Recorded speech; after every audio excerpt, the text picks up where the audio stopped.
Okay, JJK chapter 269 is here, and we're really in the home stretch with only 3 chapters remaining, and I truly can't believe it.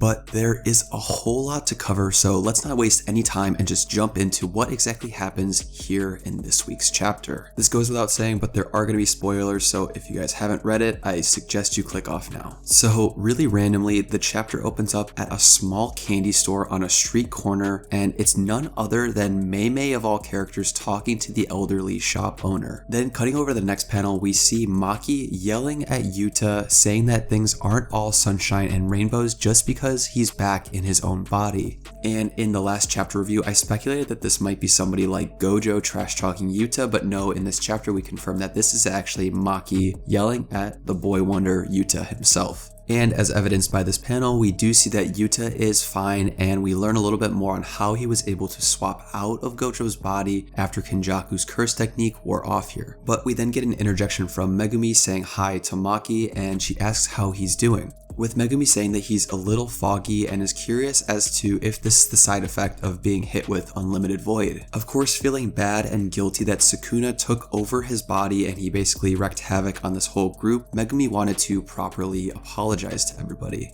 with Maki assuring him that he has nothing to apologize for since he really had no control over his body to begin with. But before Megumi could say any more, Yuji is the one who interrupts him and says that he has stuff that he wants to apologize for as well. But before learning what this is, we get another interruption from Kusakabe saying that this is all because Gojo refused to kill Itadori from the get-go, and he was simply just a victim of Kenjaku playing Jujutsu terrorist. And Kusakabe has a really good point here. I think both Yuji and Megumi have stuff that they want to apologize for, but really the things that led to all the destructive things throughout their time in Jujutsu Kaisen was just due to evil like Sukuna and Kenjaku manipulating things from the background and doing things they really couldn't control.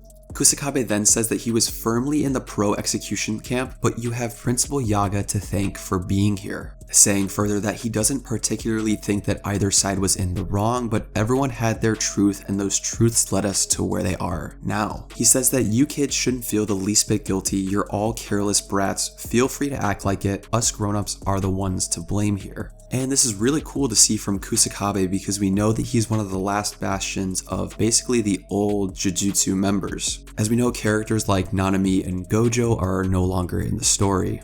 And him purely taking responsibility for how Jujutsu Society had been set up until this point was really cool to see. But in the next panel, we see Yuji asking Yuta how he was able to get back into his body after the domain clash with Sukuna in Gojo's body. Yuta then tells him that thanks to Rika, I thought her not coming with me to Gojo Sensei's body meant our connection was severed.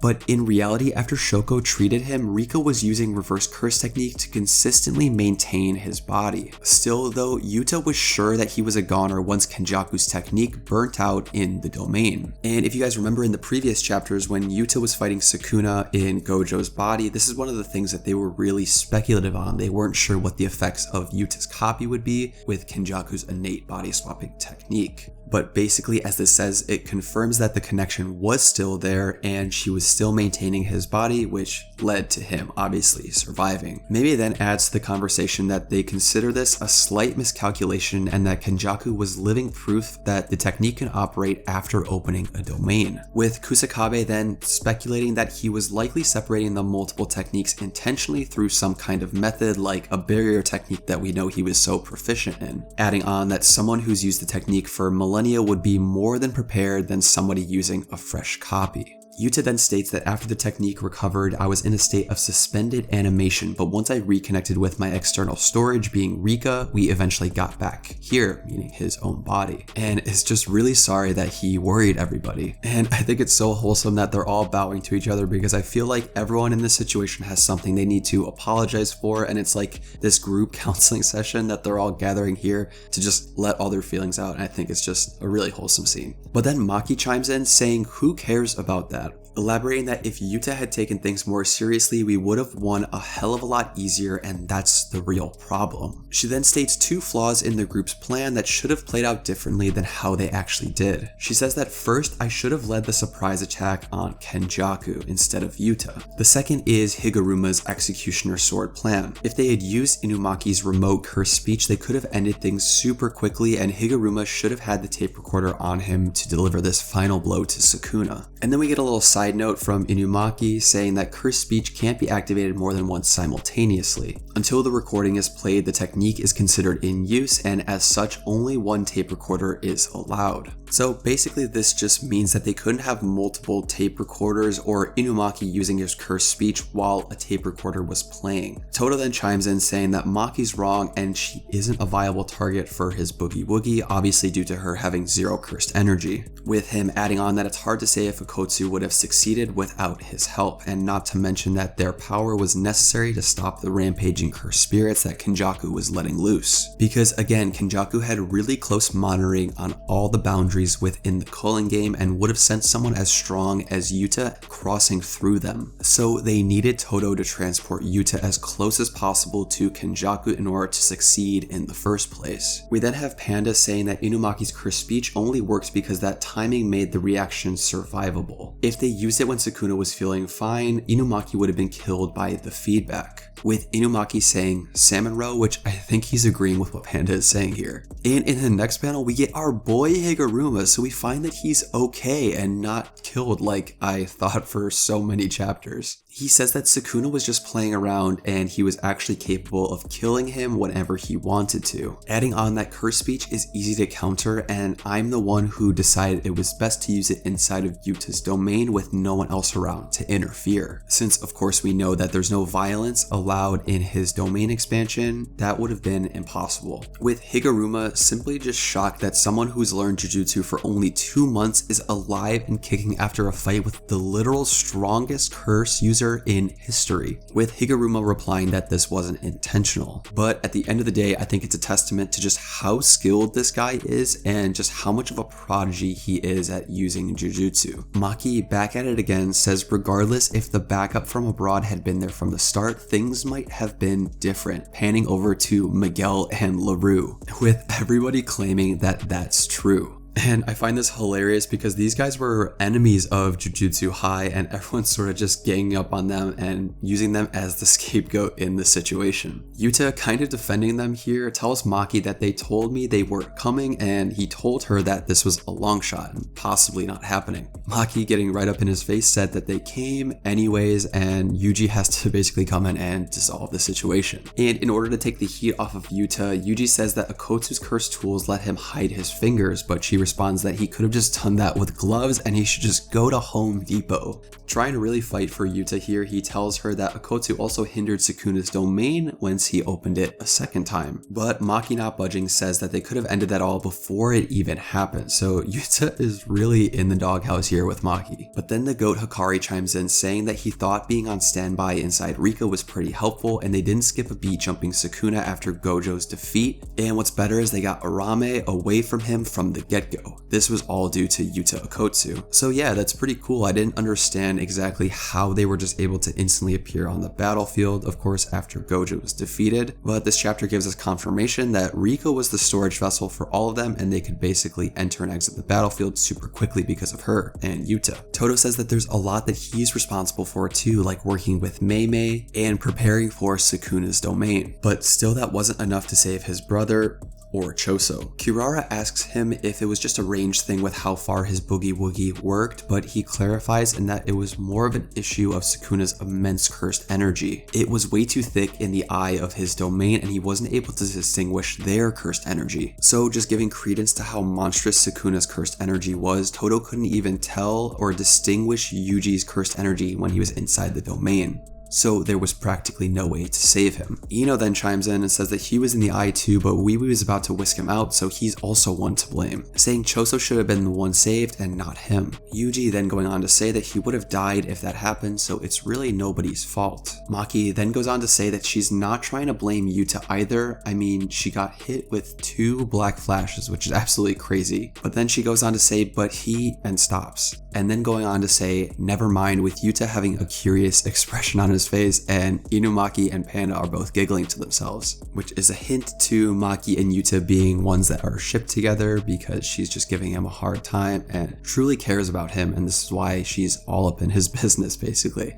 Miwa then goes on to say that she was also in cold sweats and terrified. She was acting as Maki's marker and anti-domain strategy, basically acting as a reserve. She was worried that it would only save her and basically everyone else would be in danger. Kusakabe then, acting like a protective father, says that he told her not to get involved in the fight, with Miwa stating that she didn't do any fighting and that Kusakabe would have just objected anyway if she told him. Then Momo, who I haven't seen in like billions of chapters, chimes in and says that she's sorry that she didn't have a chance to do anything, with Mei Mei then teasing her that her broom was the most comfortable spot for her. And I think this alludes to her being on her broom in the sky trying to survey the battlefield and relay any information she sees from that higher vantage point. Hikari, also feeling bad, said that he wanted to pitch in the fight against Sukuna, but taking care of Arame posed a big challenge because she was really strong. And Nobara says that she was asleep until the very end when she was stabbing Sukuna's soul with resonance, with Wee Wee then proudly saying that it seems like everyone has had their regrets, but I don't suppose that anyone could deny that he was the true MVP, with Kirara saying that he left her behind on the battlefield mid-fight, to which Wee Wee responds that she's heavy. Kirara then tells him that while he was out exerting all this effort, his big sister was kicking back, relaxing. Offended, Wee Wee says that his beloved sister worked herself to the bone with the new shadow issue. Mei Mei just laughs to herself, saying that she won't deny a thing. Her life is priceless after all, and there won't be any use betting with the priceless. Hikari asks Kusakabe by new shadow he means dealing with the binding vow that forbade the simple domain from being taught to outsiders. Kusakabe then says precisely the inherited binding vow of the school's simple domain. The original creator Ashina Sadatsuna created that binding vow with the intention of simple domain being inaccessible to curse users. Mei Mei then adding on that as the generations rolled on by, the new shadow style was no longer of public interest and the simple domain technique became a trade secret.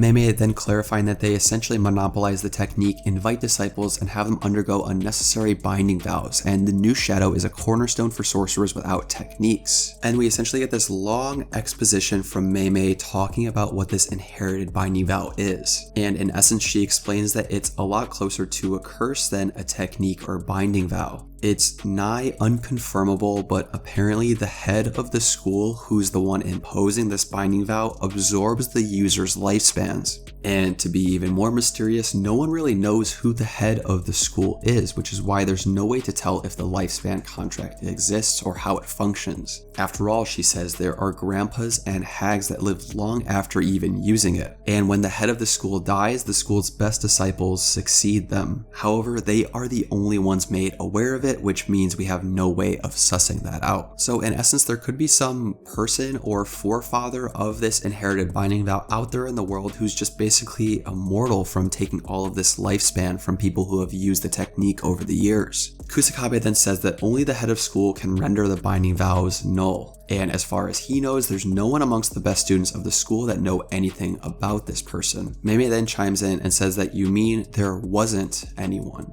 with Kusakabe then clarifying that he's the new head of the new shadow school now, reassuring that the simple domains, binding vow, and all that lifespan stuff isn't an issue anymore, so people don't have to worry too much about it. We then cut back to Mei Mei, who's talking to this old lady at the candy store, and the old lady says to her, "A price, you ask?" with Mei Mei then saying, "For your life." The old lady responds, "How did you know that I was here, that I'm the head?" To which Mei Mei replies that I just asked somebody with the proper information. Gathering disciples until your power rivaled that of the big three families. The old lady, shocked, says that no one should have such information. Mei Mei then says that you wanted to take over the Jujutsu world, including ousting those higher ups, didn't you? And the old lady just pauses and says to herself, Tengen. Mei Mei continues and says you would have needed years and years, draining your disciples' lifespans. There was something you wanted to see, wasn't there? Aspirations like these seem almost priceless, and now with the Zenin clan annihilated, we stand on the cusp of a decisive battle wherein both the Kamo and Gojo clans could face destruction, as we see all of her crows circling around where she's standing. She says, but you know, things even more important than money can't be protected without the proper funds. There were sorcerers whose lives would have been saved if you hadn't monopolized the simple domain. More than anything, you were trying to turn my dear little brother into damaged good. That alone makes this an inevitability. And we see in the final panel blood rushing down from the candy store, with the old lady being the head of the simple domain paying for this cost with her life. So low-key, this is kinda sinister from Mei Mei in that she's of course exacting revenge on this person who stole Simple Domain from users who could have used it in the battle against Sukuna, but on the other hand, she's kind of capitalizing on this shift of power in the Jujutsu world now that Gojo is gone and the big three clans are kind of fighting with each other. So to me, this paints Mei Mei in a very different light than what I saw her originally, and I'm just really curious how stuff's gonna play out in the last 2 chapters remaining. If you guys made it to the end of this video, thank you so much for sticking with me. I know this was a dialogue heavy chapter and a lot to say, but I really appreciate it if you made it to the end of this video. If you guys enjoyed this kind of JJK recap, be sure to like, subscribe, and comment down below your thoughts on where you think the story is going to go for the remainder of these chapters. Take care, everybody, and I'll see you in the next one. Stay curious, anime fam. Peace.